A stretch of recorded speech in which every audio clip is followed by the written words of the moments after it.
Sa taon na to, nakilala ko ang pinakamahina at pinakamatatag kong bersyon.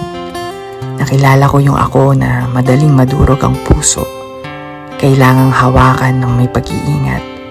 Kailangang isilid sa lalagyan na may sapin at bulak. Sapagkat marami na rin akong lamat.